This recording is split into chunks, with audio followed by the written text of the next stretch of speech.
there are a lot of attempts to show that homosexuality is biologically predetermined. They're looking for a gay gene or a biological predetermination. But the fact is, they have not come up with a conclusive biological or genetic foundation. There is suggestive evidence, but there's nothing conclusive at this point. Yeah, homosexuals can change, and that's what we do here.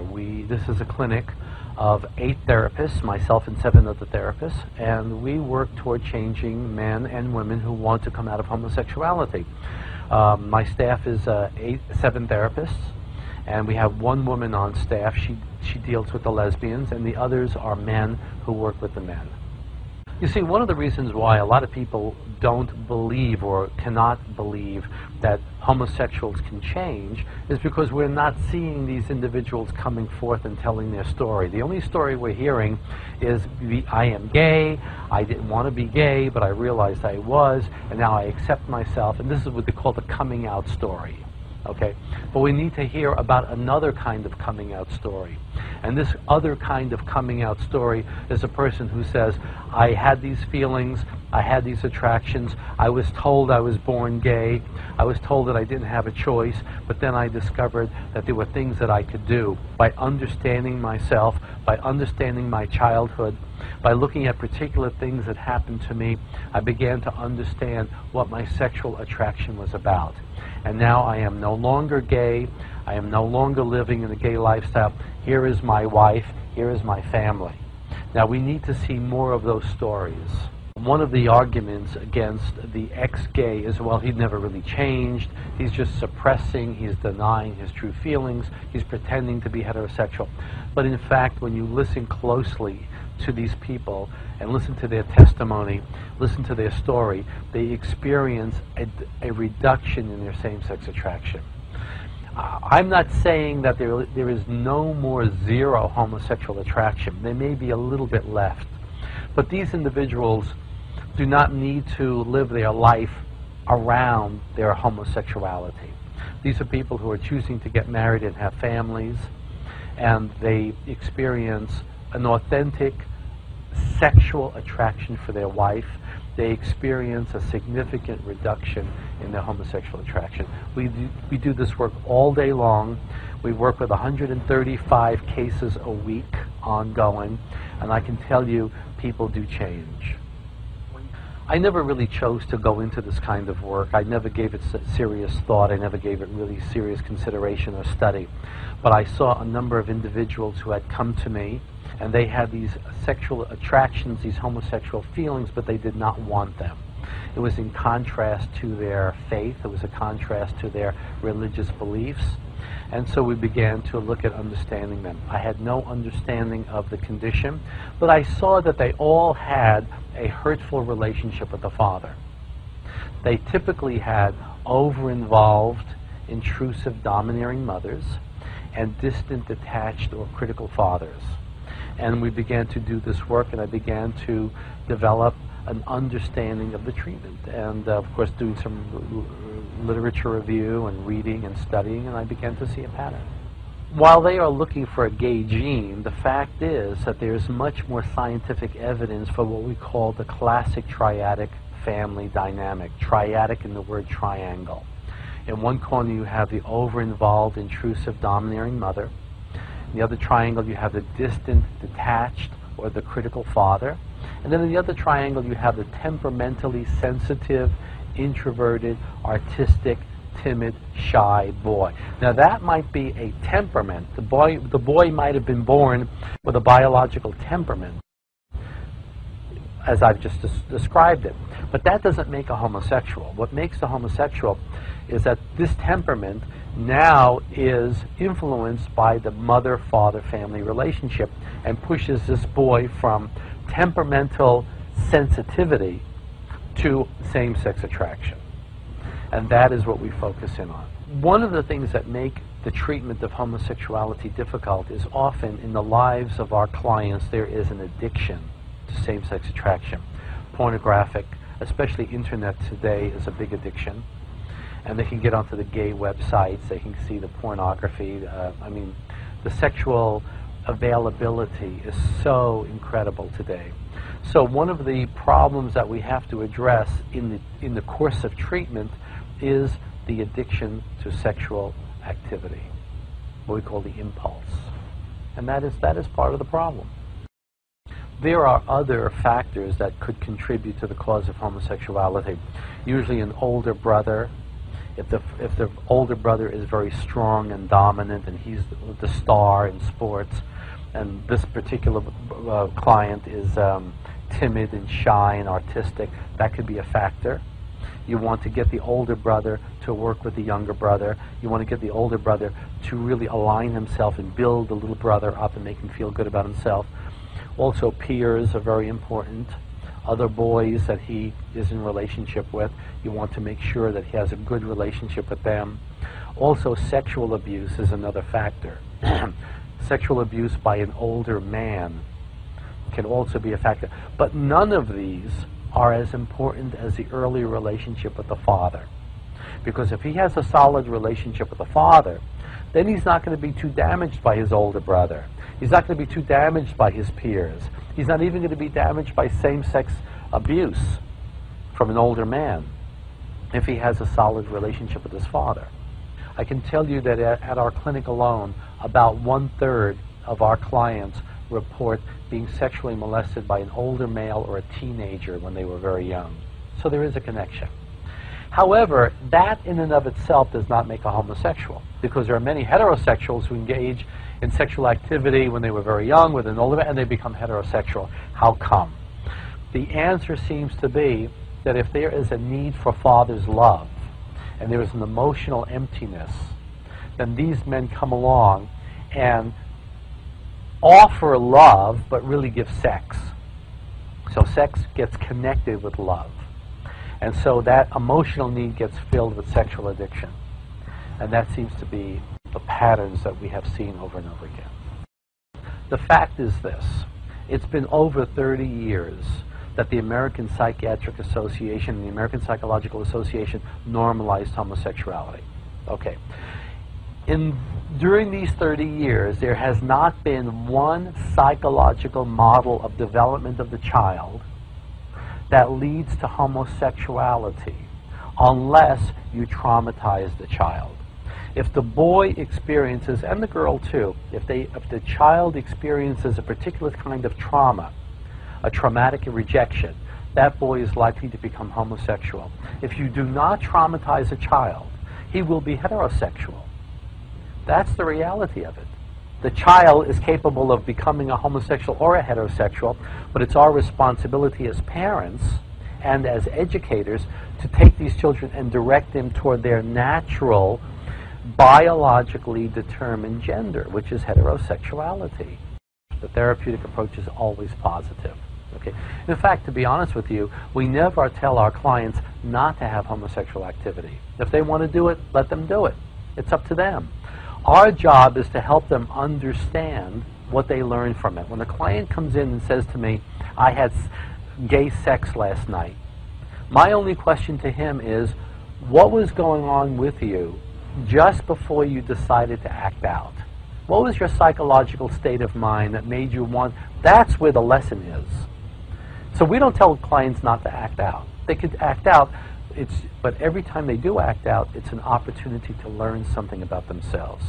The course of treatment is to understand the origins of your homosexuality. If you are homosexual, it's not because you were born this way, but because certain things happened in your childhood. And it's for them to understand what those patterns are. We don't have to tell them. All they need to do is explore their childhood, and they'll see for themselves that there was a hurtful experience with a father or a father figure. Over-involved relationship with the mother. They begin to understand that their homosexual impulse, their desire to have homosexual sex, is preceded by what we call the gray zone. The gray zone is feeling empty, feeling lonely, feeling pathetic, that's why we say gray zone. You know, it's like a dead zone. And that is preceded by somebody did something to make you feel bad about yourself. Someone shamed you, someone humiliated you, someone said something to make you feel lesser than who you are. And that sets you up for homosexual enactment. And we're teaching people that homosexuality is not about sex. It's about how you feel about yourself as a person. It's about your self-esteem. It's about your self-identity. It's about the way you relate to other people. Whenever I present this model of the cause of homosexuality, many people will say to me, you know, that perfectly fits alcohol, drug, any other kind of addictive behavior is always preceded by feeling bad about yourself. And it does fit into the literature of addictions, of many different kinds of addictions. It's the same pattern, except these clients of ours were traumatized regarding their gender. And that's what makes the homosexual different from all other addictions. That their trauma, their childhood trauma, had to do with their being boys, being masculine. Well, there were earlier claims that we have no scientific evidence for our therapy. But that was years ago. But since then, we've done some of our own publishing, which is, I'm not going to go through the details with you, but I can tell you that today there is much more published scientific evidence for the treatment, the successful treatment of homosexuality. And certainly the Spitzer study, which is a very important study, because Spitzer is not coming from a religious perspective.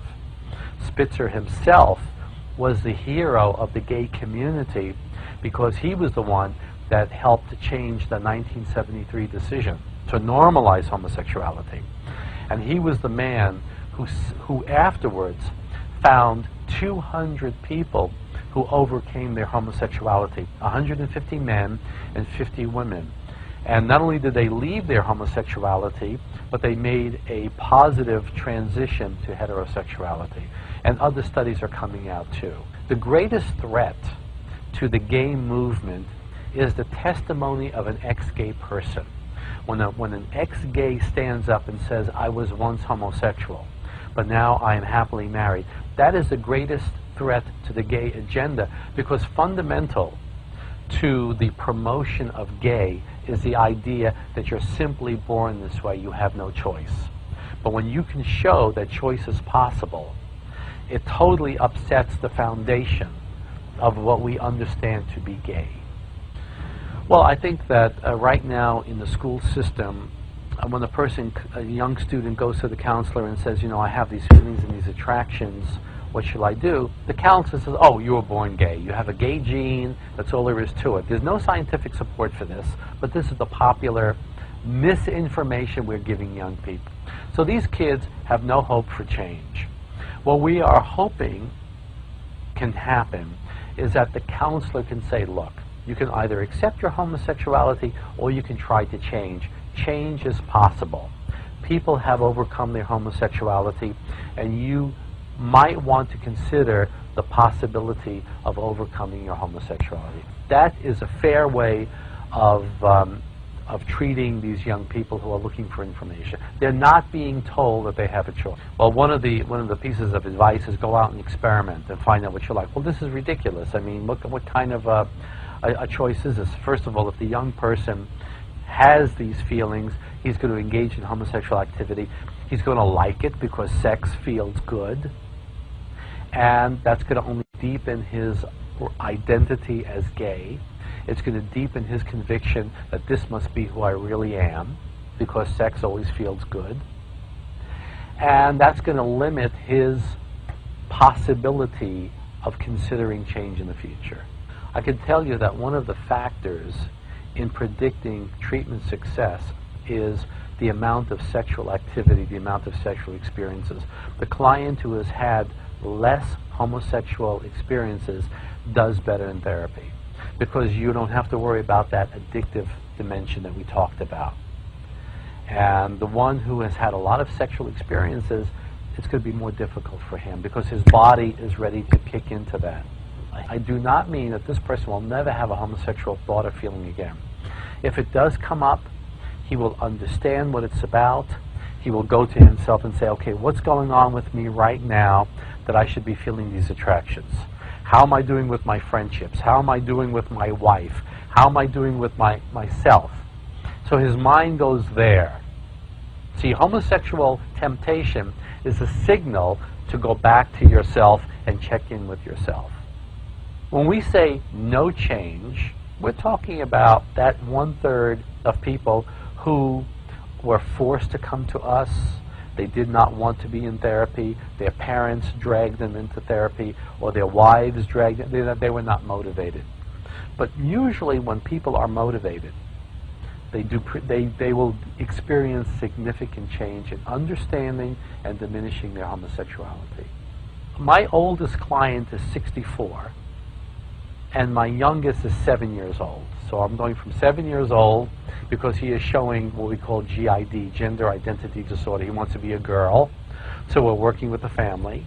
And the oldest is a 64-year-old man who had no idea that he had a choice. He had no idea that change was possible. And he is doing really very well, actually, because luckily he did not have that many experiences. He did have some, but he didn't have too many homosexual experiences. And he's also very motivated. For some people, homosexuality is an adaptation. That works for them. They want to pursue a gay lifestyle. They certainly have the right to pursue a gay lifestyle. We are available for those who want to change. We are available to those who say homosexuality for me is a maladaptation, and that's the population we want to work with. Not only is the APA changing now, but APA changed before 1973. We have to understand, if we're going to follow the words of the APA, then we have to consider that before 1973, homosexuality was always a disorder. Always a disorder. The three greats in psychology, Jung, Freud, and Adler, the three greats, all saw homosexuality as a disorder. And it has been consistently seen as a disorder until one day in 1973. What happened on that day? Was there a big scientific meeting? Was there an understanding of new evidence? No, there was no new evidence presented. Suddenly it was a political decision. And so in one day, 150 years of literature was wiped away. Young people are not being told they have a choice. They're being told they have a gay gene, that they have gay DNA. This is certainly not true. This is certainly misinformation, and we're doing a great injustice to young people when we encourage them to go into a gay lifestyle, when we encourage them to go engage in gay sex. Try it, see if you like it. What kind of advice is that? The most ridiculous advice you can give anybody. And yet we're being told this. And these counselors are doing it with good intentions. They really believe that there is a gay gene. They are being told this at the educational level, and they repeat it. In 1972, we heard that the gays were going to use the 20th anniversary of the 1973 decision.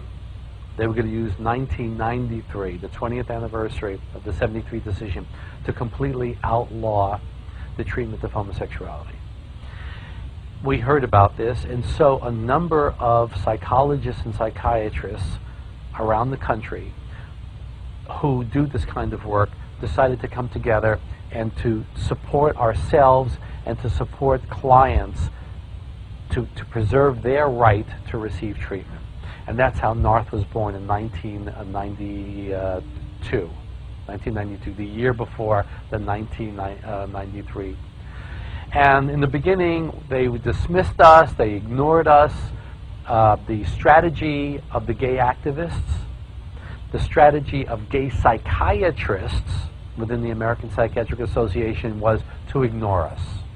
Well, they couldn't ignore us. We kept growing and growing, and we continue to have an influence. We have a very strong and well-written website with excellent scientific information. We're very careful that what we put on our website is scientifically grounded. It's not religious, it's not political. We have a national conference every year, which is very well attended, excellent speakers. We're making inroads. We're making inroads, and we cannot be ignored. And today we have over 1,000 members.